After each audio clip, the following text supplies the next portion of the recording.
हाल ही में केंद्रीय मंत्रिमंडल की ओर से भारतीय राजनीति में होने वाले बड़े बदलावों का सुझाव दिया गया है। बड़े बदलावों की बात की गई है। क्या है ये बड़े बदलाव? तो मुख्य तौर पर इन बड़े बदलावों के तहत भारतीय विधायिका में यानी कि लेजिस्लेचर में अब महिलाओं को 50% आरक्षण देने पर विचार किया जा रहा है। इसको लेकर एक विधेयक है, जिस विधेयक पर केंद्रीय मंत्रिमंडल ने अपनी मंजूरी दे दी है। अब इस विधेयक को हमारी संसद के सामने उसके उसके द्वारा पारित करने के लिए पेश किया जाएगा। तो इसके बाद ये एक्ट बन जाएगा और महिलाओं को आरक्षण मिल जाएगा। तो अब मुख्य तौर पर बात ये उठती है कि आखिर इस विधेयक में किस तरह के प्रावधान शामिल किए गए हैं और भारतीय विधायिका में महिलाओं के आरक्षण को लेकर जो डिबेट है, उस डिबेट के पक्ष में क्या कहा जाता है और उस डिबेट के विपक्ष में क्या कहा जाता है। इसके अलावा इस डिबेट का इतिहास क्या है। तो इन्हीं तमाम बिंदुओं पर आज हम विस्तार से बात करने की कोशिश करेंगे। मेरा नाम है अक्षय और आपका स्वागत है दृष्टि आईएएस की इस नए वीडियो में। चलिए वीडियो की शुरुआत करते हैं और सबसे पहले वीडियो की रूपरेखा को समझ लेते हैं। तो वीडियो में सबसे पहले हमने न्यूज़ यानी कि खबर की बात की।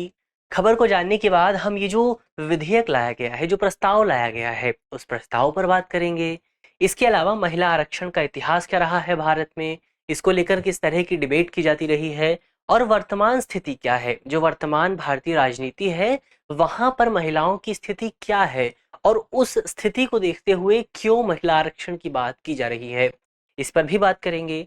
इसके अलावा इस पूरे कॉन्सेप्ट के पक्ष में क्या कहा जाता है, इसके विपक्ष में क्या कहा जाता है, विरोध में क्या कहा जाता है, उस पर भी बात करेंगे और एक सवाल पर भी चर्चा करेंगे। सवाल जो होगा वो प्रीलिम्स का होगा और आप कमेंट बॉक्स में उस सवाल का जवाब दे सकते हैं।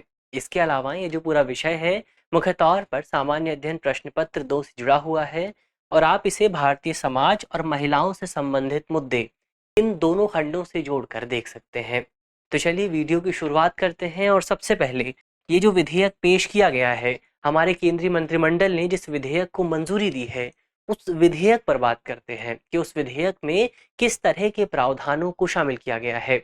इस विधेयक के प्रावधानों की बात करें तो ये मुख्य तौर पर महिला आरक्षण विधेयक है, जिसमें शामिल किया गया है कि हमारी जो लोकसभा है, इसके अलावा जो राज्यसभा है और जो तमाम राज्य विधानसभाएं हैं, यानी कि जो अपर लेजिस्लेटिव बॉडीज हैं, वहां पर महिलाओं को 33% आरक्षण दिए जाने की बात की जा रही है। अब ये 33% आरक्षण क्या है?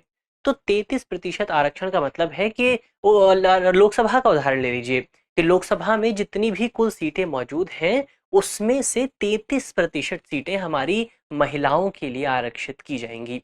तो ये जो है वो इस पूरे विधेयक में शामिल किया गया है और ये जो 33% सीटें हैं, इसमें शेड्यूल कास्ट और शेड्यूल ट्राइब की सीटें भी शामिल है। यानी कि इन 33% सीटों में 1/3 आरक्षण जो है वो शेड्यूल कास्ट की महिलाओं और शेड्यूल ट्राइब की महिलाओं के लिए दिया जाएगा। तो ये अपने आप में बहुत ज़्यादा विशेष हो जाता है। इसके अलावा ये जो आरक्षण की व्यवस्था है महिलाओं के लिए, ये व्यवस्था रोटेशन आधार पर की जाएगी। इसका क्या मतलब हुआ?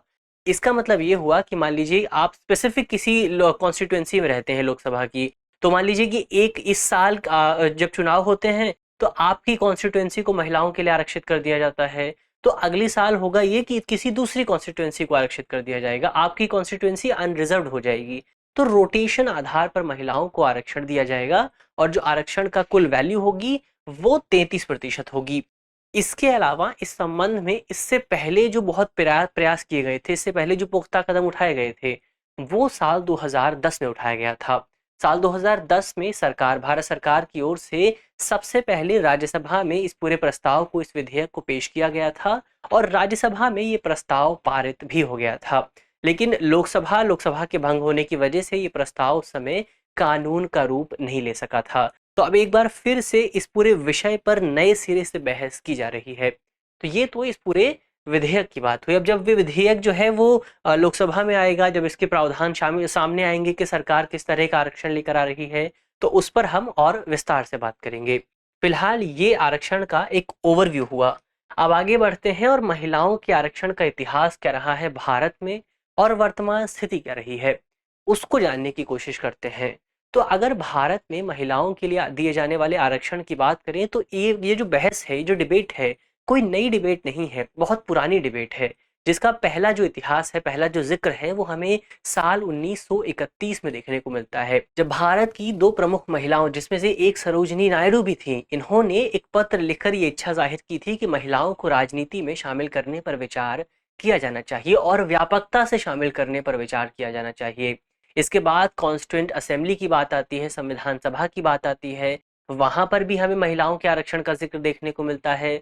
लेकिन उस समय महिलाओं को खास आरक्षण दिए जाने को पूरी तरह से खारिज कर दिया गया था, क्योंकि संविधान सभा जो संविधान निर्माता थे, उन लोगों का मानना था कि हमें महिलाओं को आरक्षण नहीं देना चाहिए, क्योंकि जैसे जैसे हमारा समाज विकसित होगा वैसे वैसे महिलाएं समाज में और ज़्यादा शामिल होती जाएंगी।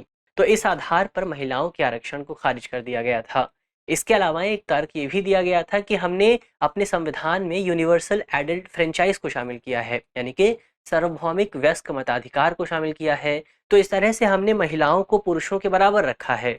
लेकिन ऐसी स्थिति में क्योंकि महिलाओं को तो समान राजनीतिक अधिकार दिए गए हैं, तो ऐसे में अगर हम महिलाओं को कुछ विशेष राजनीतिक अधिकार देने की कोशिश करते हैं, जैसे कि आरक्षण दिया जाता है, तो इससे जो समानता का सिद्धांत है वो प्रभावित होगा। ऐसे जो कुछ तर्क थे वो हमें संविधान सभा में देखने को मिले थे। इसके बाद भी बहुत सारी समितियां बनती हैं, बहुत सारी कमेटीज बनती हैं, वो कमेटी इस विषय पर विचार करती हैं, लेकिन राष्ट्रीय स्तर पर, व्यापक स्तर पर इसको लेकर कोई बड़ा काम नहीं होता है। इस संबंध में जो सबसे बड़ा काम और सबसे पहला काम देखने को मिलता है, वो देखने को मिलता है हमें साल 1992 में, जब सरकार द्वारा 73वां संविधान संशोधन पेश किया जाता है और 73वें संविधान संशोधन के बाद आता है 74वां संविधान संशोधन। और इन दोनों कॉन्स्टिट्यूशनल अमेंडमेंट्स के माध्यम से हमारे देश की जो पीआरआईज हैं, यानी कि जो हमारे पंचायती राज इंस्टीट्यूशंस हैं और जो यूएलबीज हैं, अर्बन लोकल बॉडीज हैं, इन दोनों बॉडीज में महिलाओं के लिए 1/3 सीटों को आरक्षित कर दिया जाता है, यानी कि महिलाओं को 1/3 आरक्षण दिया जाता है। तो यहाँ से भारत में महिलाओं के लिए आरक्षण की शुरुआत होती है। इसके अलावा इन्हीं दोनों संविधान संशोधनों में पीआरआईज और यूएलबीज के जो अध्यक्ष के पद होते हैं, यानी कि चेयरमैन का जो पद है, उसमें भी महिलाओं के लिए आरक्षण की बात की गई थी।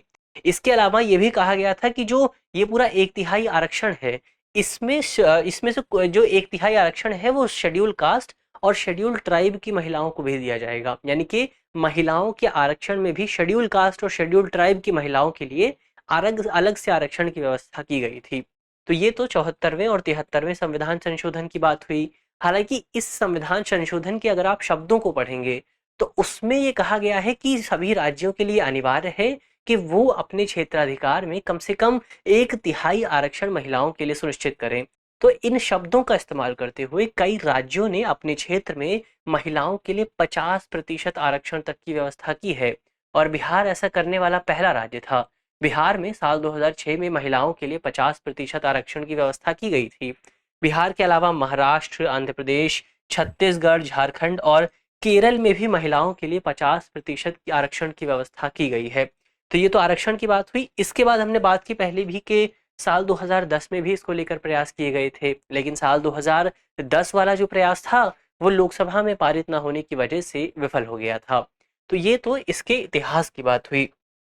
अब आगे बढ़ते हैं और ये जानने की कोशिश करते हैं कि भारतीय विधायिका में महिलाओं की वर्तमान स्थिति क्या है।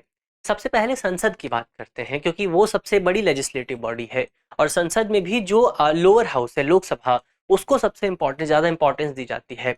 लोकसभा की बात करें तो लोकसभा में वर्तमान समय में जो कुल सीटें हैं वो 543 हैं और इसमें से केवल 15% से भी कम जो सीटें हैं उस पर महिलाएं मौजूद हैं। यानी कि महिलाओं की जो कुल संख्या है वो 78 के आसपास है। कुल 78 महिला सांसद हमारी लोकसभा में मौजूद हैं, जो कि हमारी लोकसभा की कुल जो स्ट्रेंथ है उसके 15% से भी कम है।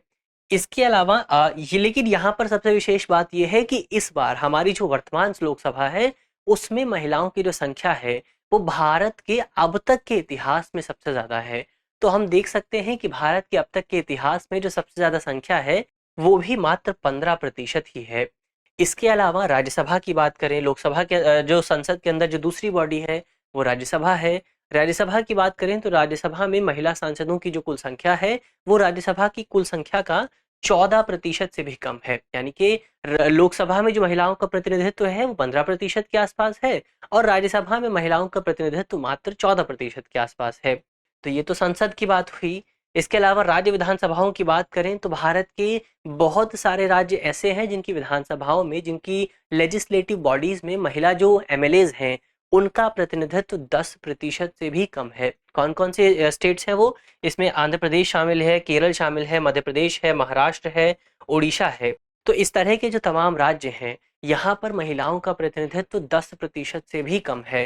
हालांकि कई राज्यों ने अपने क्षेत्रों में व्यवस्था जरूर की है, लेकिन उस व्यवस्था का कुछ खास प्रभाव देखने को नहीं मिल रहा है। इसके अलावा जब भारतीय पॉलिटी की शुरुआत होती है, जब भारतीय राजनीति शुरू होती है, यानी कि साल 1952 की बात करें, जब भारत में पहली बार लोकसभा का गठन होता है, तो साल 1952 में भारत में मुख्य तौर पर जो महिला सांसद थी उनकी संख्या 5% से भी कम थी। यानी कि साल 1952 में भारत में जो पहली लोकसभा बनी थी उसमें केवल 24 महिला सांसद ही शामिल थी, यानी कि केवल 5% महिला सांसद हमें देखने को मिली थी। इसके अलावा अगर आप भारत का कंपैरिजन विश्व स्तर पर करेंगे, अगर आप ग्लोबल एवरेज को देखेंगे, तो वैश्विक स्तर पर जितनी भी तमाम जो सांसदें हैं, जो तमाम पार्लियामेंट्स हैं, उसमें महिलाओं का जो औसत है वो 24% के आसपास है। यानी कि भारत इस मामले में अभी बहुत ज्यादा पिछड़ा हुआ है। भारत में वर्तमान समय में ये संख्या मात्र 15% है, जबकि ग्लोबल जो एवरेज है वो 24% है। तो भारत को अभी इस विषय पर और ज्यादा बेहतर काम करने की जरूरत है। ये तो हमने इसके इतिहास की बात की। अब महिलाओं के आरक्षण के पक्ष में क्या कहा जाता है और इसको लेकर किस तरह के तर्क दिए जाते हैं, उस पर बात करते हैं। तो पक्ष में सबसे पहला तर्क ये दिया जाता है कि हमें महिलाओं की स्थिति सुधारने के लिए एक सकारात्मक कार्यवाही की जरूरत है, एक पॉजिटिव अफर्मेटिव एक्शन की जरूरत है। क्योंकि वर्तमान समय में जो भारतीय राजनीतिक दल है वो मुख्य तौर पर पितृसत्तात्मक है, पेट्रियार्कल है। वहां पर पुरुषों का वर्चस्व देखने को मिलता है। तो ऐसे में महिलाओं को इन राजनीतिक दलों में आगे बढ़ने का बहुत ज्यादा अवसर प्राप्त नहीं होता है, जिसकी वजह से अक्सर हमें भारतीय राजनीति में महिलाओं का प्रतिनिधित्व देखने को नहीं मिलता। तो ऐसे में हमें कुछ अफर्मेटिव एक्शंस लिए जाने की जरूरत है, कुछ कार्यवाही किए जाने की जरूरत है, ताकि महिलाओं का प्रतिनिधित्व सुनिश्चित किया जा सके। इसके अलावा ये किया जाना इसलिए भी जरूरी है ताकि महिलाओं की एक मजबूत लॉबी तैयार हो सके। क्योंकि जब हमारी संसद में ज्यादा महिलाएं होंगी तो उनका जो एक संगठन है वो और ज्यादा मजबूत हो सकेगा। और जब महिलाओं की संख्या ज्यादा होगी तो इसकी वजह से जो विमेन सेंट्रिक इश्यूज हैं, जो महिलाओं से जुड़े मुद्दे हैं, उन मुद्दों पर, इसके अलावा जो कुछ दूसरे जरूरी मुद्दे हैं, उन मुद्दों पर एक नए पर्सपेक्टिव से बात हो सकेगी, एक नए दृष्टिकोण से बात हो सकेगी। तो ये भी जरूरी है। इसको हम पंचायतों के उदाहरण से समझ सकते हैं कि भारत में जो अर्बन लोकल बॉडीज हैं उनके उदाहरण से समझ सकते हैं। क्योंकि अर्बन लोकल बॉडीज या फिर जो फिर हमारे जो पंचायती इंस्टीट्यूशंस हैं, पंचायती राज इंस्टीट्यूशंस हैं, उन पर जो रिसर्च की गई है, उन रिसर्च से हमें पता चलता है कि जो महिलाओं को वहां पर 1/3 आरक्षण दिया गया है उसकी वजह से बहुत ज्यादा ग्रास रूट लेवल पर हमें बदलाव देखने को मिले हैं। महिलाओं ने अपने नेतृत्व की वजह से जो तमाम सामाजिक मिथ मौजूद थे उनको तोड़ने का काम किया है। इसके अलावा महिलाओं ने सार्वजनिक संपत्ति में बहुत ज्यादा निवेश किया है, पब्लिक सेक्टर में बहुत ज्यादा निवेश किया है। जहां पर महिला विधायक है या फिर जहां पर महिला जो पंचायत है, जहां पर महिलाओं की लीडरशिप है, वहां पर सोशल सेक्टर पर बहुत ज्यादा इन्वेस्टमेंट हुई है। वहां पर लोगों को पानी पिलाने में बहुत ज्यादा इन्वेस्टमेंट की गई है, वहां पर इरिगेशन में बहुत ज्यादा इन्वेस्टमेंट की गई है। तो जहां पर महिलाओं का प्रतिनिधित्व है वहां पर हमें ये संख्या थोड़ी ज्यादा देखने को मिलती है। इसके अलावा महिलाओं के प्रतिनिधित्व का एक फायदा ये भी रहता है कि हमें संवेदनशीलता देखने को मिलती है, खासतौर पर महिलाओं के मामले में। जब कोई महिला लीडर उनके सामने मौजूद होगी तो महिलाएं अपने मुद्दों को उन महिला लीडर्स को और बेहतर ढंग से व्यक्त कर सकेंगी और बेहतर ढंग से एक्सप्रेस कर सकेंगी। तो उनके लिए एक सुविधा मिलती है, क्योंकि जो पुरुष लीडर्स हो सकते हैं, जो मेल लीडर्स हैं, उनके सामने अक्सर अपनी समस्याओं को व्यक्त करना इतना ज्यादा आसान नहीं होता है। लेकिन अगर महिला लीडर कोई महिला होगी तो अपने मुद्दों को बताना महिलाओं के लिए और ज्यादा आसान हो जाएगा। इसी तरह से जब हम महिलाओं को राष्ट्रीय स्तर की राजनीति में शामिल करेंगे, लेजिस्लेटिव में शामिल करेंगे, संसद में और ज्यादा संख्या में महिलाएं आएंगी, तो हमारी राष्ट्रीय स्तर की जो समस्याएं हैं उनमें और ज्यादा हम सुधार देख सकते हैं। जैसे कि महिलाओं के खिलाफ जो अपराध होते हैं उन अपराधों में कुछ कमी देखने को मिल सकती है। उन अपराधों के लिए जो कानून बनते हैं उन कानूनों में बदलाव आ सकता है। इसके अलावा जो हमारा श्रम कार्यबल है, महिलाओं की जो संख्या है श्रम कार्यबल में वो बहुत ज्यादा कम है। लेकिन अगर महिला लीडरशिप आएगी तो इसकी वजह से श्रम कार्यबल में भी बढ़ोतरी होगी। इसके अलावा हमारी महिलाओं का जो पोषण स्तर है वो भी बहुत कम है, तो महिला लीडरशिप आने की वजह से इन तमाम समस्याओं को एक नए सिरे से, एक नए पर्सपेक्टिव से, एक नए दृष्टिकोण से एड्रेस किया जा सकता है। इसके अलावा इस तरह से हमें महिलाओं की नीति निर्माण में महिलाओं की ज़रूरत है। अंत में हम ये भी कह सकते हैं कि एक सांकेतिक बदलाव के लिए भी इसकी ज़रूरत है, क्योंकि जब लीडरशिप में कोई महिला मौजूद होगी तो हमारे देश में ग्रास रूट लेवल पर जो महिलाएं हैं उन्हें प्रेरणा मिलेगी, उन्हें अपने घर में बोलने के लिए एक मोटिवेशन मिलेगा कि वो बाहर जाना चाहती हैं, वो बाहर जाकर पढ़ना चाहती हैं। लेकिन क्योंकि अभी लीडरशिप में ऐसा कोई व्यक्तित्व, ऐसी कोई पर्सनैलिटी मौजूद नहीं है जो कि उन्हें प्रेरणा दे सके, तो जाहिर तौर पर इसकी वजह से हमें एक सांकेतिक बदलाव देखने को मिल सकता है। तो इस सांकेतिक बदलाव के लिए भी महिलाओं का राजनीति में होना बहुत ज़्यादा ज़रूरत है, बहुत ज़्यादा ज़रूरतमंद है। ये तो हमने इसके पक्ष में बात की। अब इसके विपक्ष में भी कुछ बात कर लेते हैं। तो इसको लेकर हमने पहले भी बात की थी कि संविधान में जो जो समता का सिद्धांत शामिल किया गया है, ये पूरा जो अवधारणा है वो उस समता के सिद्धांत के खिलाफ है। क्योंकि अगर हम महिलाओं को आरक्षण देंगे तो वो अपनी योग्यता के आधार पर प्रतिस्पर्धा नहीं कर सकेंगी, जिसकी वजह से सामाजिक स्तर पर उनका जो स्टेटस है, उस स्टेटस में हमें और ज़्यादा, उस दर्जे में हमें और ज़्यादा कमी देखने को मिल सकती है। ये इसका पहला तर्क हुआ। इसके अलावा इसको लेकर एक तर्क ये भी दिया जाता है कि जो महिला शब्द है या फिर महिला जो कम्युनिटी है, वो कोई जातिगत समूह नहीं है, वो कोई कास्ट बेस्ड कम्युनिटी नहीं है। तो इसका क्या मतलब हुआ? इसका मतलब ये हुआ कि महिलाओं के बीच हमें समरूप कोई समुदाय समरूपता कोई देखने को नहीं मिलती है। महिलाएं अलग-अलग समूहों से आती हैं, अलग-अलग सोशल स्टेटस से आती हैं, तो इसकी वजह से यहाँ पर कोई एकरूपता मौजूद नहीं है। तो महिलाओं को हम जातिगत आधार पर जो आरक्षण दिया जाता है, वैसा आरक्षण नहीं दे सकते हैं। इसके अलावा इसको लेकर ये भी कहा जाता है कि महिलाओं को राजनीति में आरक्षण देना महिलाओं की स्थिति सुधारने का एकमात्र उपाय नहीं है। और भी बहुत सारे क्षेत्र हैं जिन पर हमें ध्यान दिए जाने की ज़रूरत है, और वो राजनीतिक आरक्षण से ज़्यादा ज़रूरी है। कौन-कौन से क्षेत्र हैं? तो जैसे कि आर्थिक भागीदारी हो गई, हमें इकोनॉमिक पार्टिसिपेशन बढ़ाना होगा, हमें महिलाओं को बिज़नेस में लाना होगा ताकि उनका इकोनॉमिक एम्पावरमेंट हो सके। इसके अलावा उन्हें और ज़्यादा अवसर दिए जाने की ज़रूरत है। उनकी शैक्षिक जो स्थिति है, एजुकेशनल जो लेवल है, उसमें सुधार करने की ज़रूरत है। इसके अलावा स्वास्थ्य सेक्टर पर ध्यान दिए जाने की ज़रूरत है और उन्हें स्किल दिए जाने की ज़रूरत है। तो जब तक हम इन सेक्टर्स में सुधार नहीं करेंगे, तब तक हम महिलाओं की राजनीतिक स्थिति में सुधार करके कोई ख़ास काम नहीं कर सकते हैं। तो ज़रूरत इस बात की है कि हमें ज़मीनी स्तर पर बदलाव करना होगा। जब तक हम ग्रास रूट लेवल पर बदलाव नहीं करेंगे, तब तक हम व्यापक स्तर पर बदलाव की उपेक्षा, बदलाव का जो अनुमान है वो नहीं लगा सकते हैं। संभावना है जो नहीं लगा सकते हैं, इसकी उम्मीद नहीं कर सकते हैं। तो हमें ज़रूरत इस बात की है कि सबसे पहले हम ज़मीनी स्तर पर बदलाव करें, ताकि महिलाओं को और ज़्यादा एम्पावर किया जा सके, उन्हें और ज़्यादा सशक्त बनाया जा सके। और जब महिलाएं सशक्त होंगी तो ज़ाहिर तौर पर वो भारतीय राजनीति में बढ़ चढ़ कर हिस्सा लेंगी।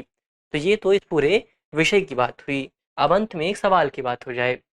सवाल जो है वो प्रीलिम्स का है और आप कमेंट बॉक्स में उस सवाल का जवाब दे सकते हैं। आज का हमारा सवाल है कि किसी संविधान संशोधन के माध्यम से देश में पंचायती राज व्यवस्था, यानी कि ऐसा कौन सा कॉन्स्टिट्यूशनल अमेंडमेंट था जिसके माध्यम से हमारे देश में पंचायती राज व्यवस्था को संवैधानिक मान्यता दी गई थी, कॉन्स्टिट्यूशनल रिकग्निशन दिया गया था।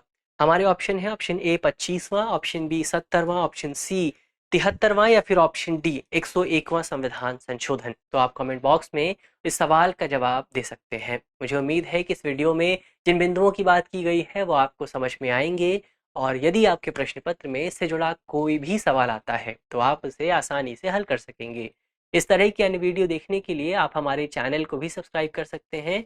इसके अलावा यदि आप इस वीडियो की पीडीएफ चाहते हैं तो इसकी पीडीएफ आपको हमारे टेलीग्राम ग्रुप पर मिलेगी, और टेलीग्राम ग्रुप का जो लिंक है वो आप जानते ही हैं, वीडियो के डिस्क्रिप्शन में होगा। तो ग्रुप से जुड़ना बिल्कुल भी ना भूलें। मिलते हैं आपसे अगले वीडियो में, तब तक के लिए धन्यवाद।